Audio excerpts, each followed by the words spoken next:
Bago na naman siyang post sa social media. May hearing na kailangan kang nandun para ipaliwanag mo kung ano ang tama. 'Di ba?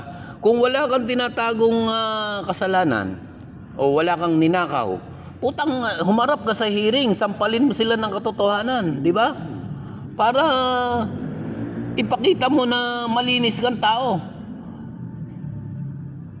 Wala kang pagdating sa social media, papalabasin mo, wala akong kasalanan, puro ano lang yan, puro pamumulitika lang yan. Hindi naman sila pwede sagutin doon. Hindi. Pwede ba namang sa social media ka magpapaliwanag? Samantalang merong hearing na dapat mong doon ipaliwanag yung ano. Hindi, ang gagawin nila, hindi sila sisipot, tapos magpapapress con sila. SM na yung ano sa kanila, ang tanong puro yun lang pabor sa kanila. Diba? Kung wala kang kasalanan, wala kang dapat ikatakot. Yun lang naman yan di ba? Ibig sabihin, kaya ka hindi lumalabas, hindi ka sumisipot. Kasi hindi mo kayang ipaliwanag. Ganun lang kabilis. Kaya nga tonto kasi Trillanes. Akala nyo nagbawagawa ako ng kwento. Di ba? Tangina sa nampal sa road. Tangina doon. Yun pa lang. Galit na galit sigurado sila kung sa kasi Baste.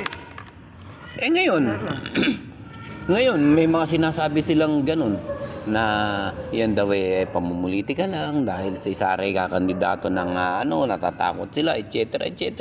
Kung wala kang kasalanan, putangina, sampalin mo sila ng katotohanan, humarap ka sa hearing at sabihin mo na ganito, ganyan. Di ba? Ngayon, lumabas na sa COA yung... COA mismo, saka mo ayon sa papel ni Trillanes versus Anlac, magkatugma. Di ba? Ngayon, paano natatakot sila magpaliwanag kaya sa social media sila... Ano ginagawa ng abogado? Wala man ng...